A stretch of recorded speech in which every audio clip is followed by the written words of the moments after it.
مفتی صاحب، میلاد منانے کا بہترین طریقہ کیا ہونا چاہیے؟ دیکھیں، اس کی بہت ساری صورتیں ہو سکتی ہیں۔ اس میں ایک جملے کے اندر اگر بیان کیا جائے تو یہ ہے کہ جس کی خوشی منائی جا رہی ہے وہ کام کیا جائے کہ جس سے وہ خوش ہو جائیں۔ سرکار دو عالم صلی اللہ علیہ وآلہ وسلم کی چونکہ خوشی منائی جا رہی ہے، آپ کی تشریف آوری کی خوشی ہے، لہٰذا کام بھی وہ کیا جائے کہ جس سے آپ خوش ہو جائیں۔ سبحان اللہ۔ اب ایک تو ظاہری مظاہر ہیں جو ہونے چاہیے، جیسے ہمارے میلاد پاک جو منایا جاتا ہے، گھروں کو جو ہے وہ آراستہ کیا جاتا ہے، ڈیکوریٹ کیا جاتا ہے، ان کو جو ہے وہ لائٹنگ کی جاتی ہے،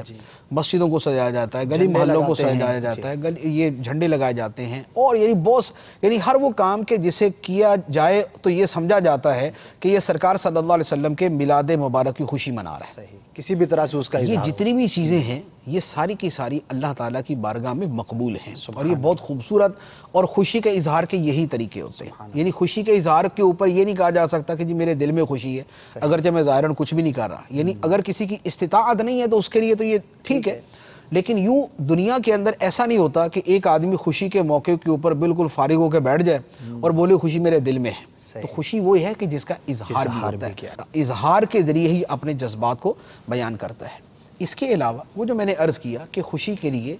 وہ طریقے بھی لازمی طور پر اختیار کیے جائے کہ جس سے صاحب میلاد خوش ہوں، یعنی سرکار دو عالم صلی اللہ علیہ وآلہ وسلم کی خوشی ہو۔ اب نبی کریم صلی اللہ علیہ وآلہ وسلم کن چیزوں پر خوش ہوتے ہیں؟ اگر تھوڑا سا بھی ہر کوئی مسلمان توجہ دے تو وہ بڑی آسانی سے وہ سمجھ لے گا کہ نبی پاک صلی اللہ علیہ وآلہ وسلم کی خوشی کن چیزوں میں ہے اور آپ کی ناخوشی، آپ کی ناپسندیدگی کن چیزوں میں ہے۔ تو وہ جو خوشی کے کام ہیں وہ کیے جائیں اور جو ناپسندیدگی کے کام ہیں ان سے بچا جائے۔ اب خوشی کے کاموں کے اندر جیسے اگر اجمالاً ہم ایک لفظ بولے تو یوں کہیں گے کہ نبی کریم صلی اللہ علیہ وآلہ وسلم اللہ تعالیٰ کی اطاعت کے کاموں پر خوش ہوتے ہیں، بے شک، لہذا جو کام بھی اطاعت الہی کے مطابق ہے، اللہ تعالیٰ کے حکم کے، اس کے فرمان کے مطابق ہے، نبی کریم صلی اللہ علیہ وآلہ وسلم اس سے خوش ہوتے ہیں، بے شک۔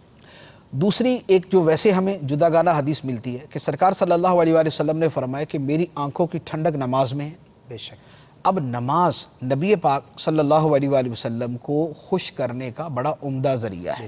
تو لہذا اب نماز پر مداومت اور نماز کے اوپر ہمیشگی اور نماز کے ساتھ جو ہے ایک لگاؤ، یہ سرکار دو عالم صلی اللہ علیہ وسلم کو خوش کرنے کا ذریعہ ہے۔ اچھا، تیسری بات وہ بھی ہر کوئی سمجھ سکتا ہے کہ سرکار دو عالم صلی اللہ علیہ وآلہ وسلم کے جو مبارک طریقے ہیں جنہیں ہم سنت کے ساتھ تعبیر کرتے ہیں،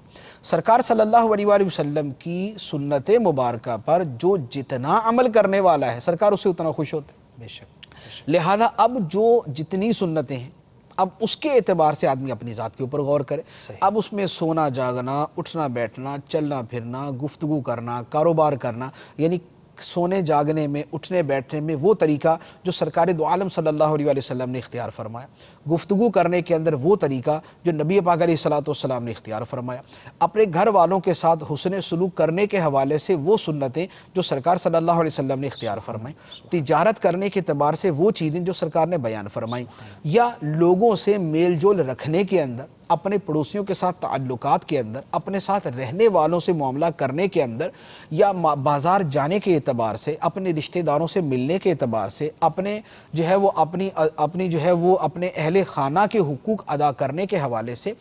سادگی کے حوالے سے، صفائی کے حوالے سے، عبادت الہی کے حوالے سے، حقوق العباد کے حوالے سے، ان تمام چیزوں میں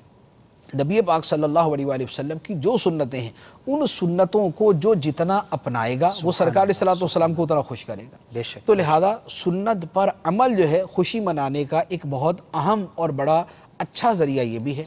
اچھا، اسی طرح ایک بات بڑی واضح ہے کہ نبی پاک صلی اللہ علیہ وآلہ وسلم ان چیزوں سے خوش ہیں جن سے اللہ راضی ہوتا ہے، بے شک۔ اللہ تعالیٰ جن چیزوں کو پسند فرماتا ہے، جن چیزوں سے محبت فرماتا ہے، جن چیزوں پہ اللہ تعالیٰ راضی ہوتا ہے، انہی سے سرکار دو عالم صلی اللہ علیہ وآلہ وسلم خوش ہوتے ہیں۔ اب اللہ تعالیٰ کن چیزوں سے راضی ہے تو قرآن پاک کا اگر مطالعہ کرے تو ہمیں جگہ جگہ مختلف اور متعدد چیزوں کے حوالے سے آیتیں ملیں گی، صحیح، جیسے قرآن پاک کے اندر ہے یحب المتقین، اللہ تعالیٰ تقوی والوں سے محبت فرماتا ہے، جو پرہیزگار ہے اللہ تعالیٰ ان سے محبت فرماتا ہے۔ یا قرآن پاک کے اندر ہے یحب المتطہرین، اللہ تعالیٰ خوب پاک و صاف رہنے والوں سے محبت فرماتا ہے۔ یا قرآن پاک کے اندر ہے یحب التوابین، اللہ تعالیٰ توبہ کرنے والوں سے محبت فرماتا ہے. یا قرآن پاک کے اندر ہے یحب المتوکلین، اللہ تعالیٰ توکل کرنے والوں سے محبت فرماتا ہے. یا قرآن پاک کے اندر ہے یحب الصابرین، اللہ تعالیٰ صبر کرنے والوں سے محبت فرماتا ہے. یا قرآن پاک کے اندر ہے یحب المقسطین، اللہ تعالیٰ انصاف کرنے والوں سے محبت فرماتا ہے. یا قرآن پاک کے اندر ہے یحب المحسنین، اللہ تعالیٰ احسان کرنے والوں سے، نیکی کرنے والوں سے محبت فرماتا ہے. تو اب اللہ تعالیٰ کی محبت اور پسند کی چیزوں کی ایک پوری فہرست ہمیں مل جاتی ہے. بے شک کہ تقویٰ ہے، سبحان اللہ، پاک و صاف رہنا ہے، توبہ کرنا ہے، عدل و انصاف کرنا ہے، صبر کرنا ہے، توکل کرنا ہے، نیکی کرنا ہے، احسان کرنا. اب آدمی انہی چیزوں کو اگر اپنی زندگی میں اس نیت کے ساتھ وہ لے کے آتا ہے کہ اللہ کی پسند، سرکار کی پسند، سبحان اللہ، اور میں چونکہ میلاد منا رہا ہوں لہذا میں وہ کام کروں گا جو سرکار دو عالم صلی اللہ علیہ وآلہ وسلم کو پسند ہے، تو اب ان کاموں پر عمل کرنا صحیح، یعنی اب سچ ہے، لازمی بات ہے کہ سرکار دو عالم صلی اللہ علیہ وسلم کو سچ ہی پسند ہے، صحیح، جھوٹ سے آپ کو نفرت ہے، تو لہذا سرکار دو عالم صلی اللہ علیہ وسلم کی خوشی اسی کے اندر ہے کہ مومن سچا ہو. اب جن چیز اچھا، اور دوسری طرف وہ چیزیں کہ جن کو اللہ تعالیٰ ناپسند فرماتا ہے، صحیح، ان چیزوں کو اگر دیکھ لیں تو جن کو اللہ تعالیٰ ناپسند فرماتا ہے انہی کو سرکار دو عالم صلی اللہ علیہ وسلم بھی ناپسند فرماتے ہیں. تو اب میلاد منانے کا تقاضا یہ ہوگا کہ جن چیزوں کو سرکار ناپسند فرماتے ہیں ان کو چھوڑ دیا جائے. ٹھیک ہے، اب وہ قرآن پاک کی آیات دیکھیں یا احادیث مبارکہ دیکھیں، ان کی بھی پوری ایک فہرست ملے گی. مثال کے طور پر قرآن پاک کے اندر ہے لا یحب الفساد،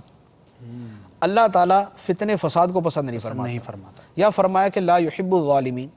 اللہ تعالیٰ ظالموں کو پسند نہیں فرماتا. یا فرمایا لا یحب المعتدین، اللہ تعالیٰ سرکشی کرنے والوں کو پسند نہیں کرتا، حد سے بڑھنے والوں کو پسند نہیں کرتا. یا قرآن پاک کے اندر ہے لا یحب المستکبرین، اللہ تعالیٰ تکبر کرنے والوں کو پسند نہیں کرتا. یا قرآن پاک کے اندر ہے لا یحب من کان مختالا فخورا، اللہ تعالیٰ نہیں پسند کرتا جو تکبر کرنے والا ہو اور فخر و غرور کرنے والا ہو، بڑائیاں بیان کرنے والا ہو، شیخیاں بگاڑنے والا ہو، اللہ تعالیٰ اسے پسند نہیں کرتا. یا قرآن پاک کے اندر ہے لا یحب من کان خوانا اثیما، اللہ تعالیٰ نہیں پسند کرتا اس بندے کو جو بہت زیادہ خیانت کرنے والا ہے، جو بددیانت ہے، جو بہت بڑا گناہگار ہے. تو اب ان آیات مبارکہ کو دیکھیں تو ہمارے سامنے ایک پوری لسٹ، ایک پورا کردار جو ہے ہمارے سامنے آ جاتا ہے. سبحان اللہ، ظلم کرنے والے کا، سرکشی کرنے والے کا، فساد پھیلانے والے کا،